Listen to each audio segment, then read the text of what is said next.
Give me your badge number. Give me your hand. Give me your hand. Okay, let's play. Look at this Kelsey.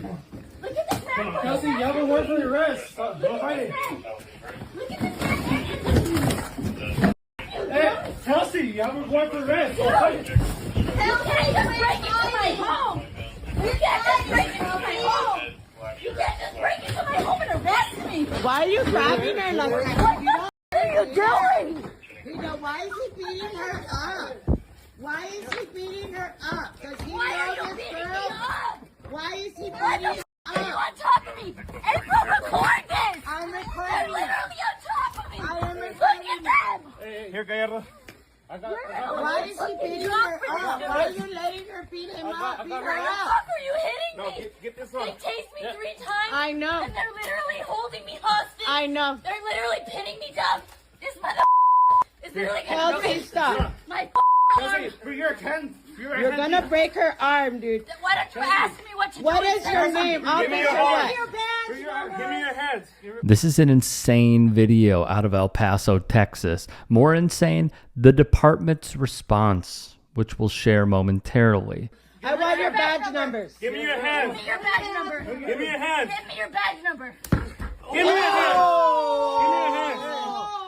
We Get got step that. back. We got Give me your that. hands. Punch her in the face. I'm calling 911. What punch in the face? Call 911 now. Supervisor. Call 911. He just gave me We're a black calling eye. 911. Get on this Call the side. supervisor. No, Get on this side, sir. No, you did not have to hit Have her. her. Call the supervisor. We're calling 911 now on you. Call 604. Okay, here comes. Call their supervisor. We already Tell did. them they're literally punching me. They're punching. Tell them they're literally taking me off for punching. You're beating the out of me. Why is he hitting her? Make her stop. Stop. God, stop. Get out. Get out. Get out. I can't breathe. He's been punching her over and over again. No, I'm recording this because he beat her up. He tased her 3 times and he punched her in the face. Other cops show up and demand the uploader leave, which she rightfully refuses to do. Let's be clear, this recording is key evidence. She can't breathe. She can breathe. She can breathe. She can't breathe. You got her stuffed in her pillows. I can't breathe. You get off of me. Get up. Get up. Get off of me. You beat the crap out of her. You want the supervisor over here too. Get off of me. Why are you talking to me?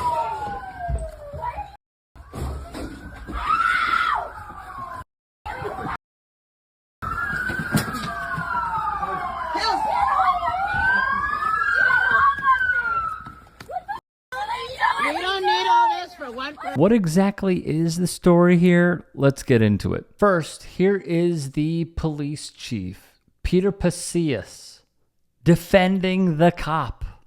Take a look. It was in policy, and I support the actions of what the officers had to do. The decision that the officers had to use force was a reaction into the individual resisting arrest. That is El Paso Police Chief Peter Pasillas, who says that an El Paso Police Department officer acted within department policy and did not use excessive force when he punched a woman in the face. That moment was caught on video that has now gone viral.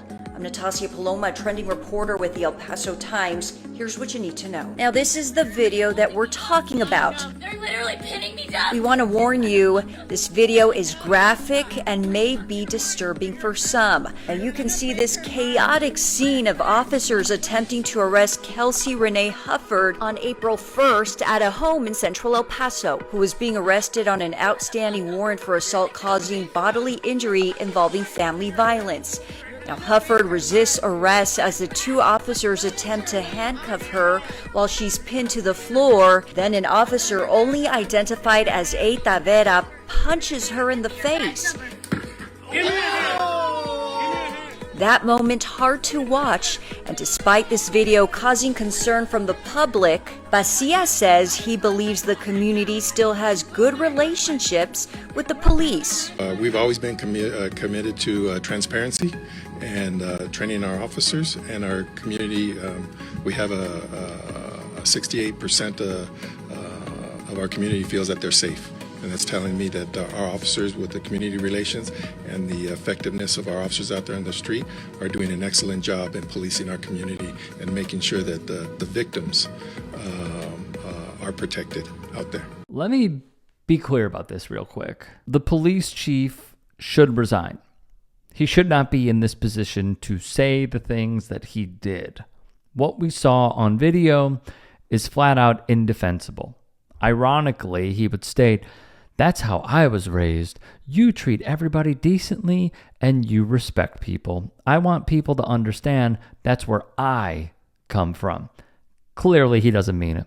The statement from the El Paso Police Department regarding the video would read as follows. The El Paso Police Department is aware of the social media video involving an arrest in central El Paso.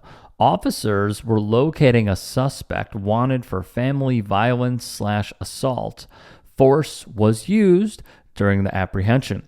The subject was booked in the El Paso County Detention Facility on family violence/assault charges and resisting arrest with bonds of $3,000 and $1,000. The subject was released on a personal recognizance bond. Per department policy, the Internal Affairs Division is reviewing the incident. We recognize the community's concern and are committed to transparency. We will share further information as the investigation allows and appreciate the public's patience. The woman who was punched and arrested allegedly fought with her roommate pertaining to rent. Basically, the arrest affidavit says the officer was off balance because the woman pulled her arm back, not his, but her own. Then they would tase her, and it went downhill from there. Importantly, the affidavit does not feature what we all saw, which is the punch. So I want to reiterate here. They list all of these things. They list how the officer was harmed. Everything. But the one thing that they do not put in there is what we all saw. You know, there needs to be some sort of reckoning, and I have spoken with other media members about this as well. When we read police statements as media members, we really got to look into it further. Because what they will always do is protect their own. Go back, and this is the best example I can give. This is known within the industry that the cops are always going to try and get ahead of whatever they possibly can with a statement. So that way it's on the record, the media will run with it, and that way they will manufacture consent for whatever comes next.